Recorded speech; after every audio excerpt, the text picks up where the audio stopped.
بسم اللہ الرحمن الرحیم۔ السلام علیکم ورحمۃ اللہ وبرکاتہ۔ معزز ناظرین و سامعین، لائٹ فار بلائنڈ آپ کی تعلیمی ضروریات کو پیش نظر رکھتے ہوئے آپ کے لیے لے کر آ رہا ہے علمی، ادبی، معلوماتی، تفریحی، اصلاحی، تاریخی اور اسلامی آڈیو بکس۔ تو دیر کس بات کی، جلدی سے لائٹ فار بلائنڈ کو سبسکرائب کریں، ہماری ویڈیو کو لائک کریں، شیئر کریں اور کمنٹس باکس میں اپنا کمنٹ ضرور کریں۔ کتاب ہیرے کا جگر، مصنف عنایت اللہ، ایپیسوڈ 5۔ رات آدھی گزر گئی۔ ناز جیدہ کے انتظار میں بے تاب تھی۔ چائے کے برتن ابھی تک میز پر ہی رکھے تھے۔ ناز جانتی تھی کہ جیدہ کی واپسی غیر یقینی ہے، وہ آئے نہ آئے، اپنے ہی کسی اڈے یا کسی رنڈی کے کوٹھے پر جا سویا ہوگا۔ اس کی دنیا وسیع تھی اور ٹھکانے بے شمار، لیکن ناز شدت سے محسوس کر رہی تھی کہ وہ آج کی رات اکیلے نہیں گزار سکے گی۔ اسے نیند نہیں آئے گی اور جیدہ نہ آیا تو رات بھر بے چین رہے گی۔ بے قراری نرالی سی تھی، رہ رہ کے اس کی نظریں دروازے پر جا ٹھہرتی تھیں۔ ہر آہٹ اسے جیدہ کی آہٹ معلوم ہوتی تھی۔ چارپائی پر بیٹھتی تھی تو اچک کے اٹھ کر صحن میں نکل جاتی تھی، دروازے سے جا کان لگاتی پھر لوٹ آتی تھی۔ اس نے اپنے آپ میں رقابت کی چنگاری سلگتی محسوس کی اور وہ اور زیادہ بے تاب ہونے لگی۔ وہ اکتا کر دھڑام سے چارپائی پر بیٹھ گئی اور اس کا دماغ اپنے آپ ہی کسی اور طرف ہو گیا۔ اسے یاد آ گیا کہ وہ تو اپنے آپ کو امیرہ وزیروں کی چیز سمجھا کرتی تھی، سوسائٹی میں اس کی بڑی مانگ تھی، مگر وہ کسے چاہنے لگی ہے؟ اس خیال سے وہ جھینپ گئی اور یہ جھینپ بڑی تکلیف دہ تھی۔ اس نے اپنے آپ کو یقین دلایا کہ وہ اس چرسی شرابی غنڈے کو نہیں چاہتی اور اسے دھوکہ دے کر یہاں سے بھاگ نکلے گی، مگر اپنی سوسائٹی کو کیا بتائے گی کہ اتنا عرصہ کہاں رہی؟ اس سوال نے جیسے اس کے پر نوچ لیے ہوں۔ وہ جاگ کی طرح بیٹھ گئی۔ وہ اپنی سوچوں میں اس طرح الجھ گئی جیسے دوپٹہ خاردار جھاڑی میں الجھ جاتا ہے، ایک طرف سے الگ کرو تو دوسری طرف کے کانٹے اسے پکڑ لیتے ہیں۔ اچانک کمرے کا دروازہ کھلا۔ ناز نے چونک کے دیکھا، جیدہ کھڑا تھا، آنکھیں چڑی ہوئیں، سر ڈول رہا تھا، چہرہ شراب کی گرمی اور نشے سے سرخ ہو رہا تھا، ٹانگیں لڑکھڑا رہی تھیں۔ ناز اٹھی مگر آگے نہ بڑھی۔ جیدہ نے کواڑ کا سہارا لیا، پھر ڈولتے ڈگمگاتے قدموں سے آگے بڑھا۔ اس کا جسم شل تھا، دو ہی قدم اٹھائے ہوں گے کہ وہ بری طرح ڈولا جیسے گر پڑے گا، سر سنبھل نہیں رہا تھا۔ ناز نے لپک کر اسے تھام لیا اور چارپائی کی طرف لے جانے لگی۔ جیدہ کا بے جان جسم ناز پر گرا جا رہا تھا۔ یہ دوسرا موقع تھا کہ ناز اور جیدہ کا جسم اس حد تک ایک دوسرے کے قریب آئے تھے، ورنہ جیدہ ناز کے جسم سے دور ہی رہا تھا، نیپیر روڈ والے کمرے میں بھی اس کے قریب نہیں گیا تھا اور اسے اپنے کمرے میں قید رکھ کر بھی اس کے جسم سے دور رہا تھا۔ یہ بھی ایک وجہ تھی کہ وہ ناز کو اچھا لگنے لگا تھا۔ آج رات جب جیدہ کا جسم بے بس ہو کر مکمل طور پر ناز کے بازوؤں میں آیا تو اسے ایسا سکون محسوس ہوا جو اس کی روح تک اتر گیا، اور چند لمحے پہلے اس کے دماغ میں جو سوچیں آئی تھیں وہ دھوپ کے سامنے دھند کی طرح اڑ گئیں۔ جیدہ کے منہ سے بدبو کے بھبوکے نکل رہے تھے، لیکن ناز جیسے اس بدبو سے بے نیاز اور لاتعلق ہو گئی تھی۔ چارپائی کے قریب پہنچ کر اس نے جیدہ کو لٹا دینا چاہا، مگر غیر ارادی طور پر رک گئی۔ اس نے جیدہ کے ماتھے تلے ہاتھ رکھ کر اس کے ڈھلکے ہوئے سر کو اوپر اٹھایا اور اپنا گال اس کی پیشانی پر اس قدر زور سے دبایا کہ وہ چونک اٹھی۔ خدا جانے کتنی کچھ پی آئے ہو، ناز نے اسے چارپائی پر لٹاتے ہوئے کہا۔ اپنی بھی کچھ ہوش رکھا کرو۔ جیدہ سننے اور سمجھنے کی حالت میں نہ تھا۔ ناز جانتی نہ تھی کہ ایسے مدہوش آدمی کو کس طرح سنبھالتے ہیں۔ وہ اسے ہوش میں لانا چاہتی تھی، ورنہ وہ محسوس کر رہی تھی کہ وہ سو نہ سکے گی۔ وہ اپنے آپ میں ایسا جذبہ محسوس کر رہی تھی جس میں بیوی کی محبت تھی، بہن کا پیار اور ماں کا ایثار تھا۔ وہ اسے اچھی طرح لٹا کر باورچی خانے میں گئی اور پیالے میں پانی بھر لائی۔ جیدہ کے سرہانے بیٹھ کر رومال پانی میں بھگویا اور تہہ کر کے اس کے ماتھے پر رکھ دیا۔ جیدہ اکھڑی اکھڑی سانسیں لے رہا تھا۔ رات گزرتی چلی گئی۔ ناز جیدہ کا سر اپنے زانوں پر رکھے اس کی پیشانی کو سلھاتی بھی رہی اور بھیگے ہوئے رومال سے ٹھنڈک بھی پہنچاتی رہی۔ وہ اس پر کئی بار جھکی۔ اسے شراب کی بو بری نہ لگی۔ بتی کا تیل ختم ہو گیا، شعلہ کانپا اور آہستہ آہستہ بجھ گیا۔ اس اندھیرے میں کس قدر قرار تھا، اس شب بیداری میں کس قدر لذت تھی، جیدہ کا سر گود میں رکھے اس کی خدمت میں کس قدر سکون تھا۔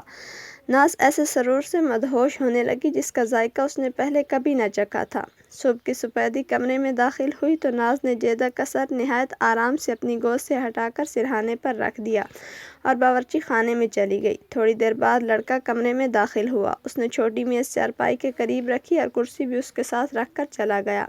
چند منٹ بعد ناز کمرے میں آئی، ہاتھ میں ناشتہ تھا۔ ٹرے میز پر رکھ کر جیدہ کے بالوں میں انگلیاں پھیرنے لگی۔ لڑکا پانی سے بھرا بیسن اور تولیہ اٹھائے کمرے میں آیا، بیسن چارپائی کے پاس اور تولیہ چارپائی پر رکھ کر چلا گیا۔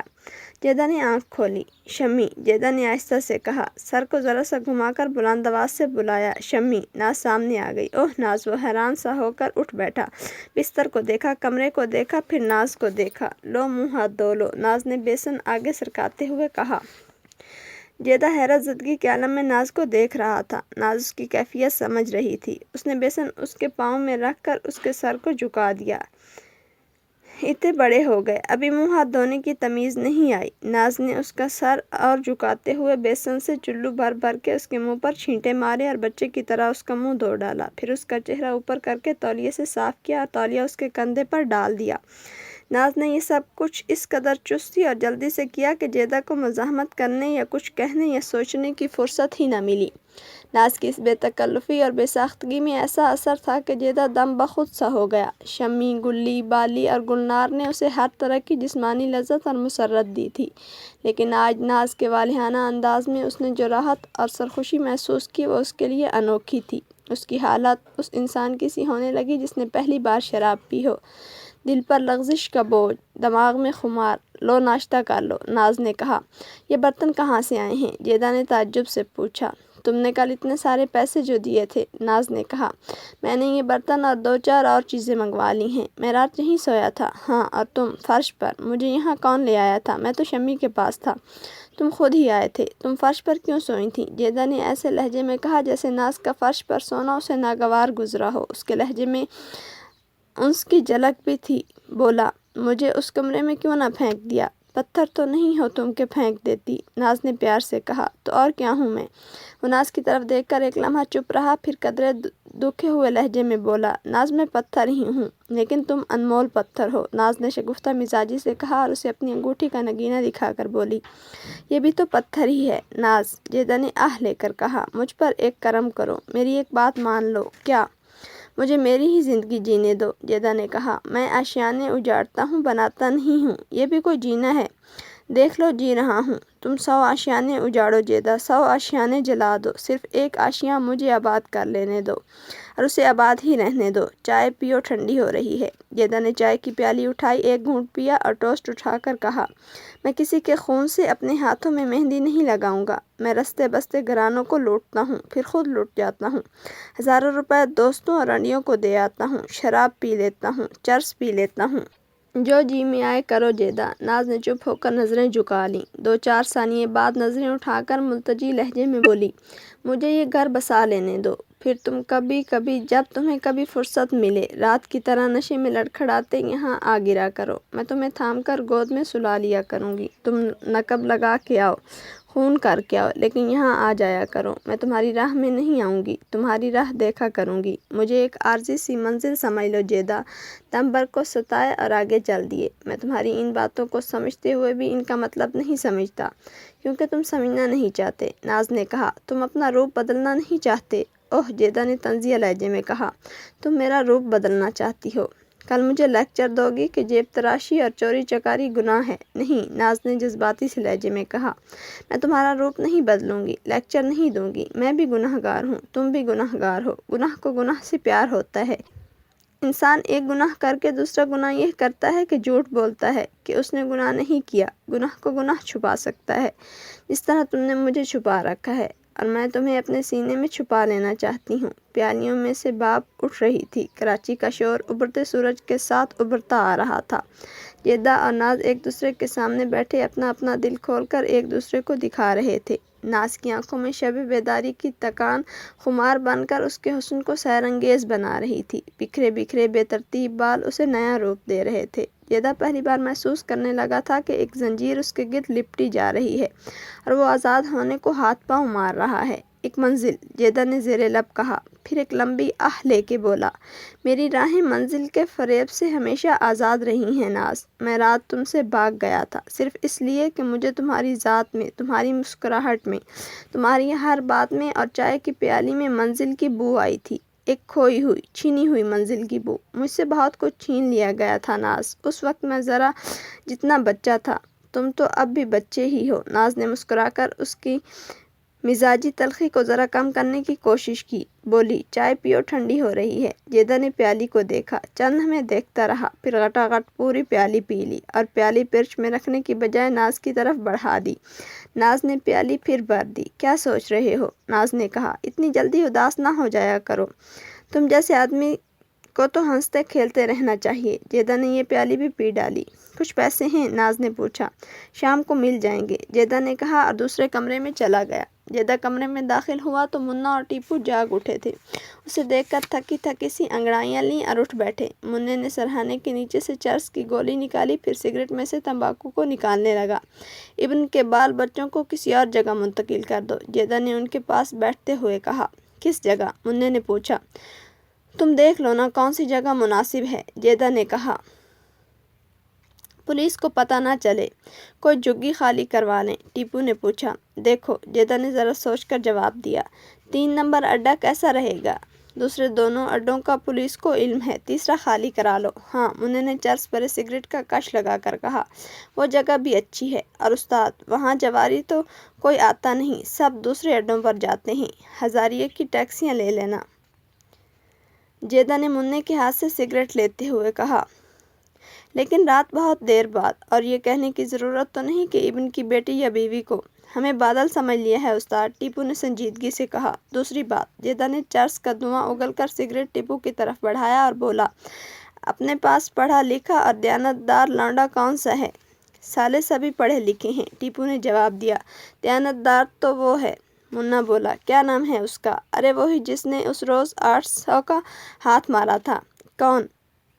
غوثہ؟ ہاں وہی۔ اسے ابن کے خاندان کی دیکھ بھال پر لگا دو، جیدہ نے کہا، اور اسے صرف اسی کام پر لگا رہنے دو۔ غلط بات، ٹیپو نے مخالفت کی، بولا، یہ کام لونڈوں چھوکروں کا نہیں۔ تمہیں لڑکی کا خیال ہے تو لونڈے کو وہاں نہ بھیجو۔ ذرا سوچ کر کہنے لگا، میں خود سنبھال لوں گا، تم مجھے بتا دینا وہاں کرنا کیا ہے۔ ہاں استاد، لونڈا بیکار ہو جائے گا، منّے نے کہا اور ٹیپو کے ہاتھ سے سگریٹ لے کر ایک ہی کش میں ختم کر ڈالا۔ اور سنو، جیدہ نے کہا، اس کے بچوں کو اسکول داخل کرا دینا، ان کے پاس روپیہ ہے۔ خیر، روپے پیسے کا معاملہ میں خود سنبھال لوں گا۔ وہ اٹھ کھڑا ہوا اور بولا، ابن کے سمن شاہ کے تھانے میں ہیں، اسے کہنا 200-400 روپے لے لو اور سمن عین کر دو۔ ابن کے متعلق پوچھے تو کہنا ہمیں اس کا کچھ پتہ نہیں۔ جیدہ باہر نکلنے لگا تو رک گیا اور بولا، اپنے تمام چھوکروں سے کہہ دینا کہ اپنے علاقے سے باہر نہ جایا کریں۔ پرسوں بشیر نے گیلا کیا تھا کہ ہمارا ایک چھوکرا اس کے علاقے میں سے 200 کی اسامی مار لایا ہے۔ یہ حرکت ٹھیک نہیں، اگر اسامی ہاتھ سے نکل جائے تو جانے دو، دوسرے کے علاقے میں مت جاؤ، وہاں کے استاد کو خبر کر دو، جیبیں کاٹو، ایمان مت خراب کرو، میرا سر دوسروں کے سامنے نیچا نہ کرو۔ وہ بات کر ہی رہا تھا کہ ناز کا خدمتگار لڑکا ہاتھ میں منّے اور ٹیپو کے لیے ناشتہ اٹھائے کمرے میں داخل ہوا۔ یہ ناز نے بھجوایا تھا، ورنہ وہ لوگ تو ناشتے کی پابندیوں سے آزاد تھے۔ انہوں نے نئی پرچ پیالیاں دیکھیں، ٹوسٹ دیکھے تو وہ بجائے خوش ہونے کے سنجیدہ ہو گئے۔ یہ کیا؟ منّے نے جیدہ سے پوچھا۔ ناشتہ ہے تمہارا، جیدہ بولا، ناز نے بھیجا ہے۔ منّے اور ٹیپو نے ایک دوسرے کی طرف معنی خیز نظروں سے دیکھا اور یوں اپنے درمیان رکھی ٹرے کی طرف ہاتھ بڑھائے جیسے خلاف مرضی اپنے استاد کے حکم کی تعمیل کر رہے ہوں۔ جیدہ کمرے سے نکل گیا۔ جیدہ سورج غروب ہونے کے بعد واپس آیا۔ وہ جلدی میں تھا۔ تمہیں کتنے پیسوں کی ضرورت ہے؟ ناز اپنے کمرے میں بیٹھی خیالوں میں گم تھی کہ جیدہ کی آواز نے اسے چونکا دیا۔ اوہ، تم آ گئے، اس نے اٹھتے ہوئے کہا۔ پیسے جتنے دے سکو، جیدہ نے پتلون کی جیب سے 5 اور 10 کے بہت سے نوٹ بے پرواہی سے اس کے سامنے پھینک دیے۔ کس کا گھر اجاڑا ہے؟ ناز نے پوچھا۔ یہ چوری کا مال نہیں، جیدہ نے کمرے میں ٹہلتے ہوئے سنجیدگی سے کہا، یہ حلال کی کمائی ہے۔ حلال کی کمائی؟ ناز ہنس دی، بولی، اور تمہاری جیب میں؟ اس میں ہنسنے کی کیا بات ہے؟ جیدہ اور سنجیدہ ہو گیا، بولا، فلاش میں جیتا ہوں، اور دروازے کی طرف چل پڑا۔ رک کے پوچھا، میں جا رہا ہوں، اور کچھ چاہیے؟ تم خود ہی آ جانا، ناز نے شرارت آمیز مسکراہٹ سے کہا۔ میں کسی کام کی چیز تھوڑے ہی ہوں، جیدہ نے کہا۔ تو کوئی کام کے 2 آدمی بھیج دینا۔ کام کیا ہے یہ مت پوچھو، ناز نے چہکتے ہوئے کہا۔ اور تم گھبراؤ نہیں، میں بھاگوں گی نہیں، کچھ فرنیچر منگواؤں گی۔ جیدہ کے ماتھے کے شکن ذرا گہرے ہو گئے۔ اس نے ناز کو دیکھا اور باہر نکل گیا۔ وہ رات کو نہ آیا، صبح بھی نہ آیا۔ ناز نے رات کو گھر کے کچھ سامان کی فہرست بنا لی تھی۔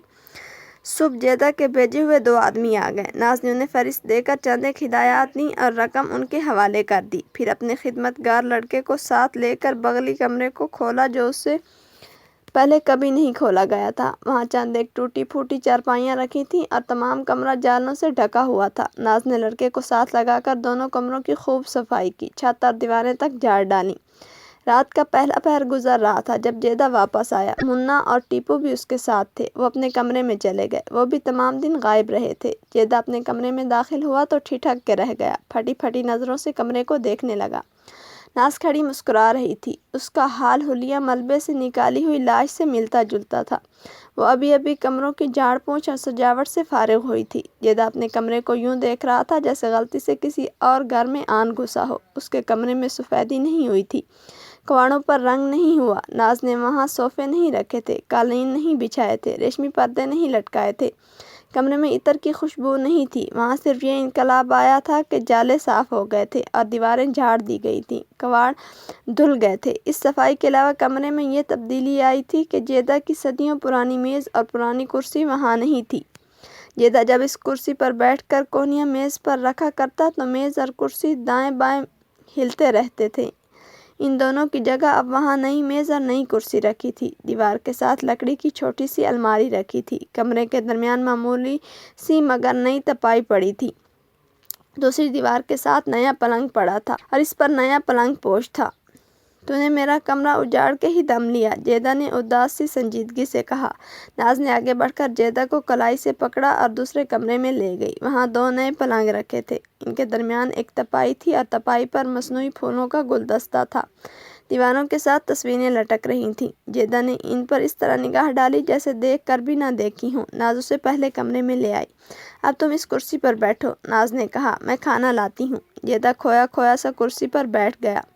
ناز باورچی خانے میں چلی گئی۔ جیدہ کے دل و دماغ اس قدر دل فریب تبدیلی کے لیے تیار نہیں تھے۔ وہ اسے پسند بھی کر رہا تھا، ناپسند بھی۔ اس کے اعصاب اس قدر خوبصورت کر کے متحمل نہیں ہو رہے تھے۔ یہ کوئی بستہ رستہ گھر تھا۔ جیدہ کے پاس دولت کی کمی نہیں تھی۔ دولت تو ہاتھ کا کھیل تھا، مگر دولت کو اس نے کبھی یوں استعمال نہیں کیا تھا۔ سب کچھ ہوتے ہوئے بھی وہ گھر سے اٹے ہوئے فرش پر میلے کچیلے بستر میں ہی سو رہتا تھا۔ آج جب ناز نے اس کے لیے نواری پلنگ بچھا دیے اور اس اندھیرے سے غار کو فرنیچر اور تصویروں سے سجایا تو جیدہ کی حالت اس دائمی مریض کی سی ہونے لگی جو برسوں سے پرہیزی غذا کا عادی ہو چکا ہو اور اس کے پیٹ میں مرغن غذا ٹھونس دی جائے۔ یہ آباد آشیانہ اسے پریشان سا کر رہا تھا۔ اس کا دماغ اس کا ساتھ نہیں دے رہا تھا۔ اس کا ذہن پلٹ کر ماضی کی منزلیں طے کرنے لگا۔ وہ ایک کشمکش میں مبتلا ہو گیا۔ اس ذہنی کشمکش میں اس نے دیوار پر نظر ڈالی اور تصویریں دیکھنے لگا۔ اس کی نظریں ایک تصویر پر جم کے رہ گئیں۔ جوان سال عورت ننھے سے بچے کو گود میں لیے بیٹھی تھی۔ مصور نے عورت کے خد و خال میں ممتا کو دلکش رنگوں سے سمویا تھا۔ ایک ایک روئے سے ممتا پھوٹ رہی تھی۔ بچہ مسکرا رہا تھا، ایسی مسکراہٹ جس میں قدرت کی تمام تر مسرتیں اور رعنائیاں رچی ہوئی تھیں۔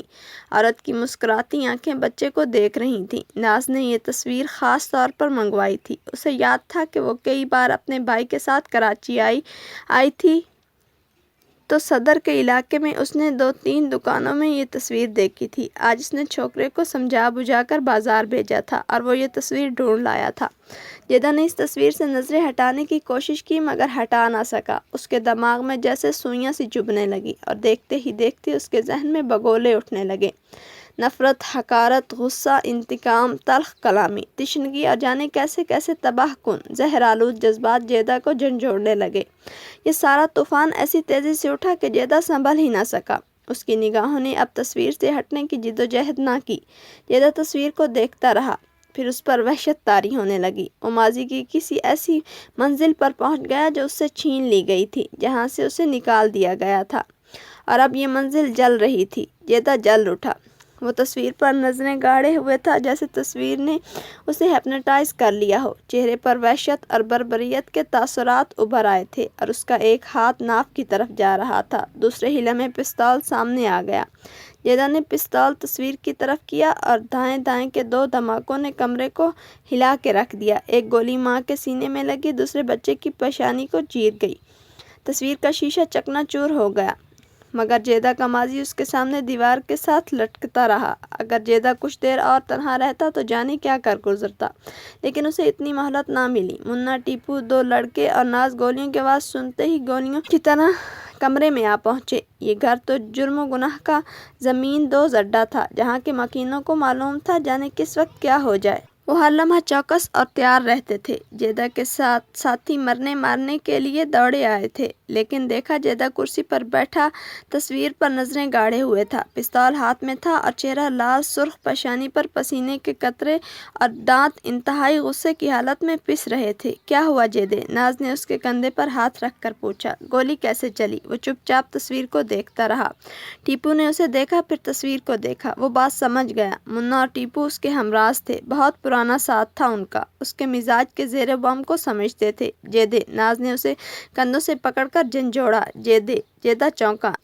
ناز کی طرف دیکھے بغیر اس نے سر میز پر پھینک دیا اور چہرہ دونوں بازوؤں میں چھپا لیا۔ اس کی آنکھوں سے ٹپ ٹپ آنسو گرنے لگے۔ کندھوں کی لرزش سے معلوم ہوتا تھا کہ اس کی گگی بن گئی ہے۔ سب چلے جاؤ، ٹیپو نے آگے بڑھتے ہوئے کہا۔ منا، سگریٹ بھر لاؤ۔ لڑکے چلے گئے۔ منا سگریٹ میں چرس بھرنے اپنے کمرے میں چلا گیا اور ناز وہیں کھڑی رہی۔ تم بھی چلی جاؤ، ٹیپو نے ناز سے کہا، لیکن وہ جانا نہ چاہتی تھی۔ اس نے ٹیپو کی طرف دیکھا جیسے کہہ رہی ہو، میں اسے اس حالت میں چھوڑ کر کیسے چلی جاؤں؟ ناز، ٹیپو نے جھلا کر کہا، تم یہاں سے چلی جاؤ۔ ناز چلی گئی۔ ٹیپو نے جیدہ کے ہاتھ سے پستول لے لیا، میز کی دیوار سے وسکی کی بوتل نکالی اور کارک نکال کر بوتل جیدہ کے سامنے رکھ دی۔ منا سگریٹ میں چرس بھر کے لے آیا۔ ٹیپو نے جیدہ کے کندھے پر ہاتھ رکھا تو اس نے سر اٹھا کر ٹیپو کی طرف دیکھا۔ لال سرخ آنکھوں میں آنسو تھے۔ منا نے سگریٹ سلگا کر اس کی طرف بڑھایا اور ٹیپو نے وسکی کی بوتل سرکا دی۔ جیدہ نے سگریٹ کا لمبا کش لیا اور آہستہ آہستہ دھواں اگلنے لگا۔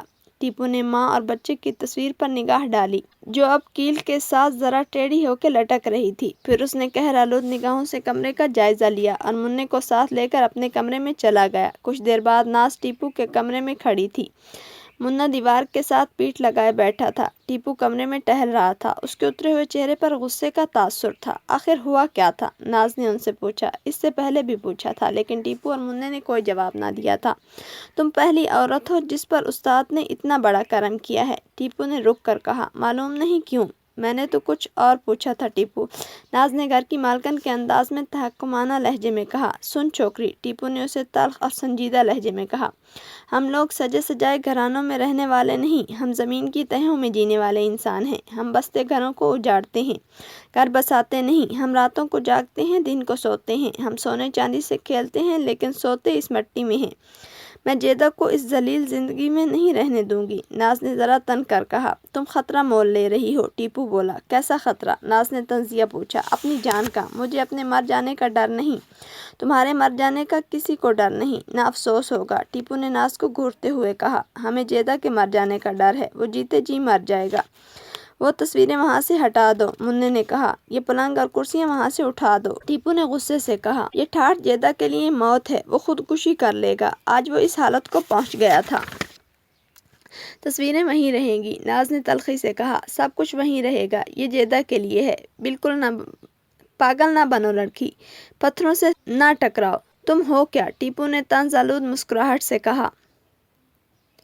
ناز کچھ کہنے ہی لگی تھی کہ جیدہ کے کمرے میں بے ہنگم کھٹکا ہوا۔ ناز دوڑتی ہوئی پہنچی، دیکھا جیدہ فرش پر پڑا تھا، کرسی ایک طرف گری ہوئی تھی، وسکی کی خالی بوتل میز پر پڑی تھی۔ وہ بہت زیادہ پی گیا تھا، شراب کے ساتھ وہ چرس بھی پیتا رہا تھا۔ دونوں چیزوں نے مل کر اسے اوندا کر دیا۔ ناز اسے اٹھانے لگی، لیکن اس کا بوجھ اس کی طاقت سے زیادہ تھا۔ منا اور ٹیپو بھی پہنچ گئے۔ ایک نے جیدہ کی ٹانگیں پکڑی، دوسرے نے بازو، اور اسے لاش کی طرح اٹھا کر پلنگ پر پھینک دیا۔ منا نے اس کی چپل اتاری اور پتلون کی پیٹی ڈھیلی کر دی۔ ناز کو اس کے اس گنوار پنے پر غصہ آیا اور جیدہ پر افسوس بھی ہوا۔ پڑا رہنے دو، منا نے کہا۔ اس کے منہ میں پانی ڈالو، ناز نے گھبرائی ہوئی آواز میں پوچھا۔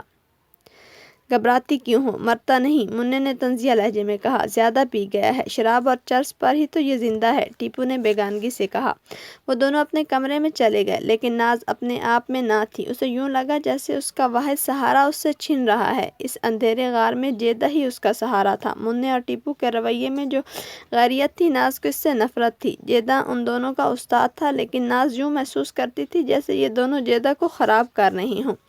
وہ جیدہ کے سرہانے کھڑی اسے ٹکٹکی باندھے دیکھ رہی تھی۔ اس نے سوچا، جیدہ پاگل تو نہیں ہو گیا، خودکشی تو نہیں کر لے گا؟ ناز کا دل اسے ایسے اذیت ناک خدشوں کو قبول تو نہیں کر رہا تھا، لیکن کوائف اور قرائن ہر وہم منوا رہے تھے۔ جیدہ نے اتنی پیاری تصویر کو گولی مار کر توڑ ڈالا۔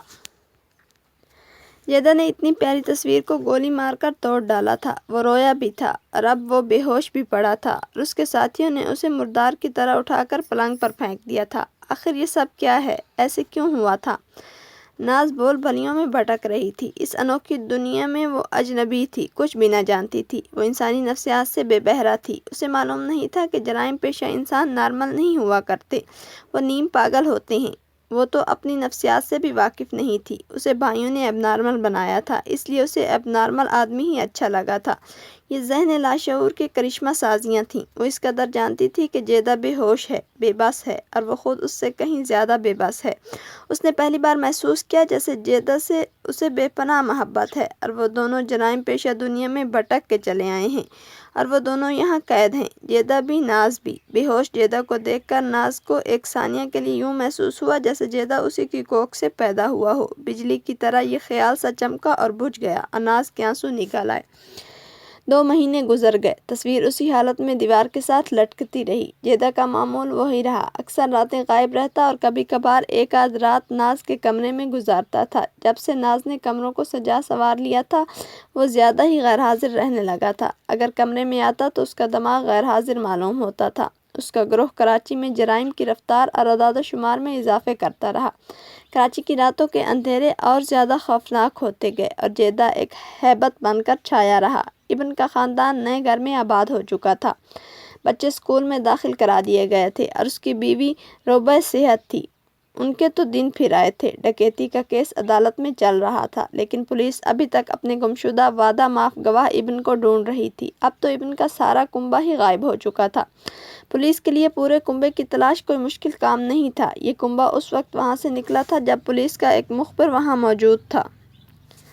کہنے کو وہاں سے نکالنے والے منّا اور ٹیپو تھے۔ مخبر دونوں کو جانتا تھا اور دونوں مخبر کو جانتے تھے۔ مخبر کوئی زاہد اور پارسا نہیں تھا، منّے اور ٹیپو کے پیشے کا ہی آدمی تھا۔ ابن کا کنبہ اس کی نظروں کے سامنے وہاں سے نکلا تھا اور اس نے 2 روز بعد پولیس کو اطلاع دی کہ گھر کے سب لوگ جانے کس وقت نکل گئے ہیں۔ ایک رات جیدہ ابن کے ہاں گیا۔ وہ اسی بحروپ میں تھا، سیاہ داڑھی، سر پر ململ کی ٹوپی، چادر اوڑھے ہوئے، قمیض اور تنگ پاجامہ پہنے۔ ان 2 مہینوں میں اس نے خوب ہاتھ مارا تھا۔ اسے دیکھتے ہی ابن کی بیوی اٹھ بیٹھی، اس کے چہرے پر رونق عود کر آئی تھی۔ بچے سو گئے تھے۔ جیدہ خیر خبر پوچھنے لگا اور ابن کی بیٹی جیدہ کے لیے چائے بنانے چلی گئی۔ جیدہ نے ابن کی بیوی کو 1500 روپیہ دیا اور بتایا کہ یہ رقم ابن نے لاہور سے بھیجی ہے۔ لڑکی چائے بنا کر لائی تو ماں نے روپے اس کی طرف بڑھا دیے۔ یہ لے بیٹی، تیرے ابا نے بھیجے ہیں۔ ابا کب آئیں گے؟ لڑکی نے جیدہ سے پوچھا۔ وہ ابھی نہ ہی آئے تو اچھا ہے، جیدہ نے اطمینان سے جواب دیا۔ آ ہی جائے گا، کاروبار کا معاملہ ہے، الحمدللہ آمدنی خوب ہو رہی ہے۔ آخر آپ کا کاروبار کیا ہے؟ ابن کی بیوی نے پوچھا۔ جیدہ بکھلا سا گیا۔ وہ اس سوال کے لیے تیار نہ تھا۔ اپنے آپ کو سنبھالتے ہوئے بولا، کچھ سپلائی وغیرہ کا دھندا ہے، خدا آپ کے کاروبار میں برکت دے۔ بیوی نے دعائیہ لہجے میں کہا۔